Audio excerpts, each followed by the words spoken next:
What is up, down, and sideways, you stunning individuals? It is another happy of League Unlock. Eric and Mark here with you fine feathered folks for finally our main deep dive preview for the only second installment of First Stand. We've gone from 5 teams to 8 teams. Can you imagine we actually only had 5 teams last time we did this? And of course it was Team Liquid, the one team that didn't advance. It's even harder to believe that we've only done this one time. It's so weird. It's so immediate how it's become such a figure, such a, a standard piece in this season and scheduling for the year to have this type of meeting. And as you said, last time we had it, only 5 squads were attending. So it will be a very different one this time around. But what will be the same is the breakneck pace that this tournament will go through. It will be over and done within a week. 6 days, and yeah, we're talking multiple, not BO3s, BO5s for the first couple of days, and fun matchups across the board when you've only got 8 squads. Let's start with the one that is the Revenge Tour, fresh Revenge Tour, and that is Lion versus Loud. Immediately, we get another CBLOL versus NA matchup. Lion looking for revenge for their fallen brethren in Cloud9 and Sentinels. And if how amped up Furia was with the home crowd is any indicator of what this series is going to be, it's going to be, even with a tiny audience, electric. I promise you that if this series delivers, if we are getting anywhere close to an actual full competitive hard-fought series, silver scrapes, whatever happens, I'm saying it right now, that matchup, that one series and the America's Cup combined is greater effect than anything the LTA was able to accomplish with its cross-conference play, whatever type of things, trying to figure it out. That would really build that type of rivalry, and I'm saying that either way that falls out in that situation. That's assuming that it's competitive. If it is not, we get absolutely a bit of a different result from that. And I think the expected one that a lot of people are looking at or hoping for is Leon Gaming giving that resounding answer for the LCS at the very tippity top. You've got a different type of challenge, and especially if they are playing in their form is going to be the big thing to check for, because again, when you look at the America's Cup and that type of head-to-head, I don't think anybody, especially looking at Cloud9, is saying that Cloud9 or Sentinels even were rather at their best form.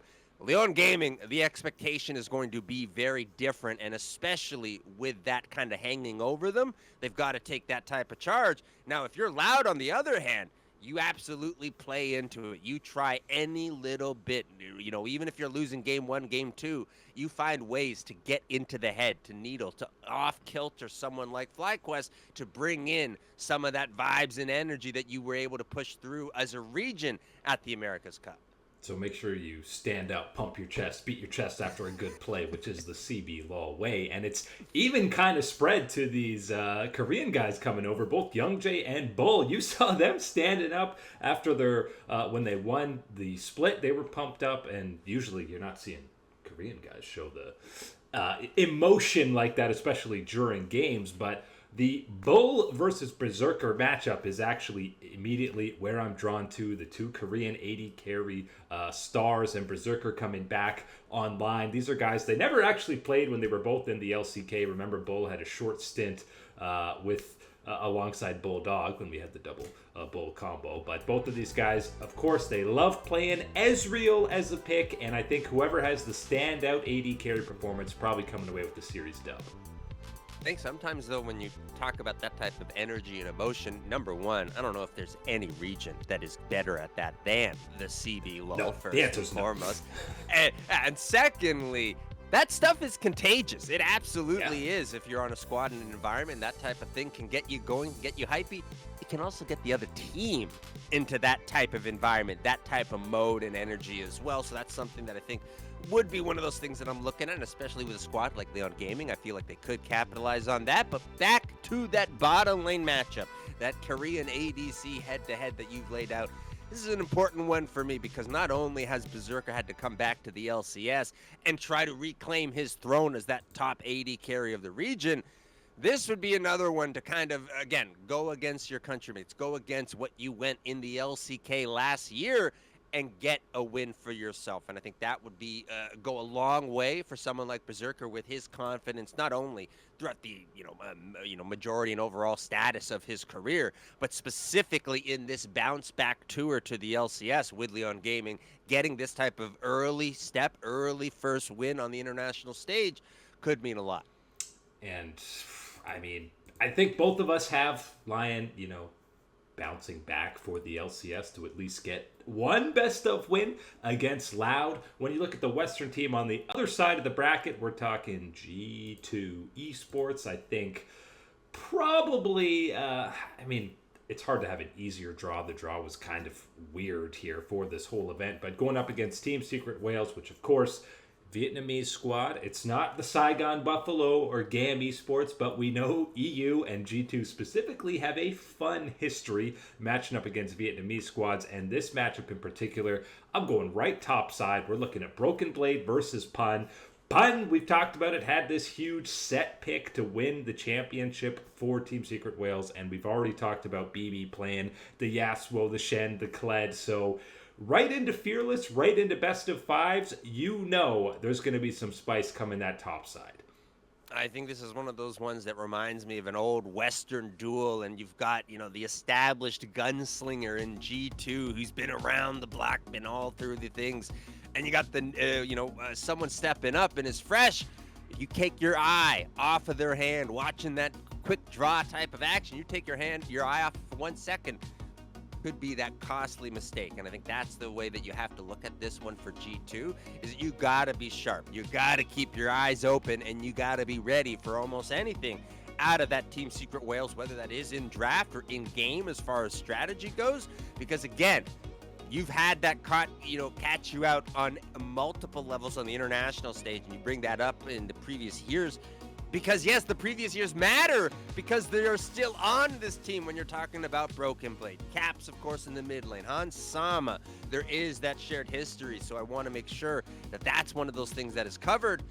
This time around, though, you are bringing in Skewmund and Lebrov with much more experience than the last time around that you had one of these early year type of showings, before World Championships on the international stage.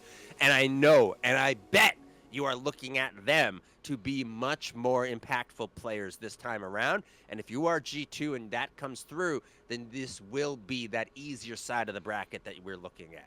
Yeah, the heaviest of criticism did go to Lebrov and Skewmund, especially last year with how Worlds ended out for G2. But, Skewmund has been elite so far, as we've highlighted so many times. And the other big pick to look here is the Orianna. We know Caps is trying to fit it in whatever comp he can because he's so good at it. It's also the highest KDA Dyer has on any champion, so that one's going to be contested throughout. But really, G2, we've seen the Yasuo Talia combo, the Mundo Orianna. It feels like they're just trying to come up with whatever wacky combos they can, and I don't know if they're going to hit the ground running with it against Team Secret Wales, but I'm expecting G2 to maybe have the spiciest pick ban of the whole event. Yeah, I think so, and it's absolutely been a trend that we have seen from them on the international stage, and especially with people like Caps, like Broken Blade, that have shown how much they are willing to experiment. You can even throw in Skewmund and what he has brought to the team in the jungle and some of the options that he has provided. I think that is one of the angles that G2 should be playing against and playing into more than anybody at this event. And we have seen that in previous iterations. We've seen kind of in the last little bit the real run of Anivia in the mid lane. I think that flavor and preference towards that, a big part of that were some strong performances, strong looks from Caps early in that type of run in the meta. So I think that would be something you can look towards that first stand. Even if you feel like Secret Wales are maybe stronger than Loud, you're much more confident in G2 than Lion right now, so feel like they're coming away with at least this first round win.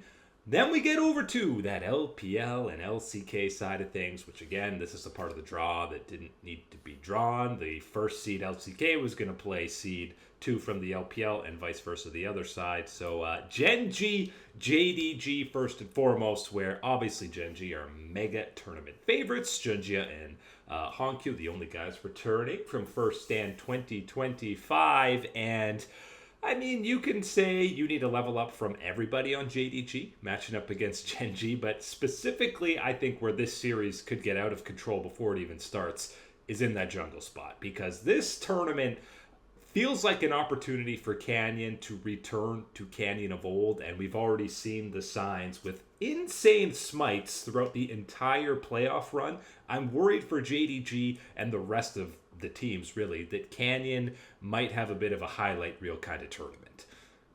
You're betting on something that we haven't seen yet out of JDG at this point in the year to come through at first stand, and of course come through in this most important matchup, early matchup against Gen.G in the head-to-head.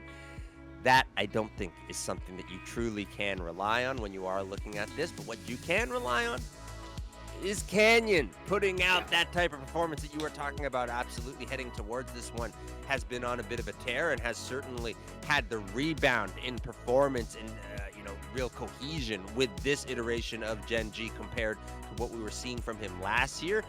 That early angle is enough that Gen.G is really looking to run away with this tournament. Again, you look more deeper into every single matchup, and yes, I feel more reasons to pull storylines out of every other squad, but you still always come back to just how overwhelmingly powerful this Gen.G lineup is.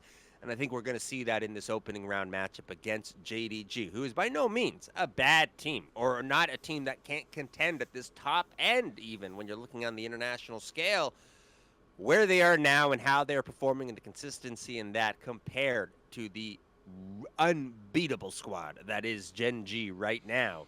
I don't see it happen. Jiaozhu and Vampire making international debuts against Gen.G is a little bit rough. Now, I will paint the positive for JDG. Gala is a guy who levels up when it comes to international events, even when he's looked good in the LPL. So many MSI and World Championships, we've seen him be one of the best ADCs at the whole event. And Hongq, all he's done in his incredibly young career is qualify for international events. We saw him go head-to-head, toe-to-toe, take down Knight in multiple matchups. Well, now it's Chovy, who's kind of the next man up in terms of GOAT mid laners going around right now. So we'll see if Hongq's ready for the test. He's got a pretty good Reaper's door knock type of list already with taking down Knight in those situations in the LPL. He's gotten Faker before on the international stage. Chovy would be a big one to add to that list. But as you mentioned, kind of looking at some of the fresh faces on this squad and what they'll be going up against on the international stage in that regards, the only thing that I would say that kind of give you maybe a little bit of comfort, and this is about as minimum comfort as you're going to get from one of these statements, is it's not going to get any worse. It's not going to get any harder. You got the hard matchup first. It's smooth sailing from there, right? If you envision what you could face amongst the sea of monsters that is the international stage, this is about as scary and fearsome as it would ever appear to be. So that, for whatever comfort that is worth, that's what you can be provided heading into a deathly matchup against Gen.G. It's like the start of a Souls game where there's the scripted loss to a boss, right? They're expected to lose here. That's what the Gen.G matchup is. And then the game will actually start for JDG going down the bracket. I think there's more of an upset potential in the BNK versus BLG matchup. And talk about, we were just talking about Knight. How about going opposite the solo kill king in the year of Vikla? Talk about the doors. He's been solo killing Chovy, solo killed Faker. Let's see if he can match up against Knight and do the same thing, because if Vikla maintains some of the level he's had in playoffs, we know this iteration of BLG is heavily reliant on Knight having some standout performances. Man, wouldn't this be good for him as well on, again, this personal rebound tour that he has had this year within the LCK?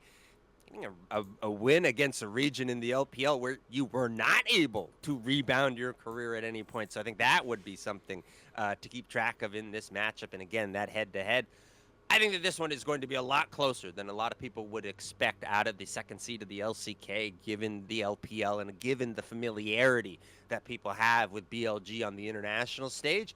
This one, I've got a feeling, can be a lot closer, and that starts with me in the top side. When you're looking at where BFX was able to come and roll through squads like DK, like T1, It was looking at Clear in that top side and the role that he was able to play and advantages he was able to earn by himself or with coordination in the jungle to find those advantages and be a presence for the team. I think that is an angle that you can hope for and will need if you are going to take down a squad like BLG and Bin in the top side in this head-to-head matchup.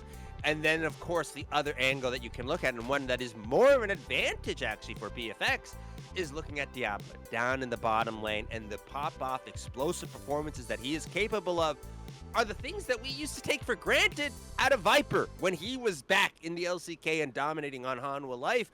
Things we haven't really ever seen yet when he has been playing on this iteration of BLG. So that, I think, to me, again, if you can get that combination of getting some of those advantages, some of that stability from someone like Clear and that top lane advantage in that head-to-head against Bin, and you add in explosive firepower and skills coming through from, that bottom lane of Diablo taking it to Viper, then I think you've got BFX making the upset.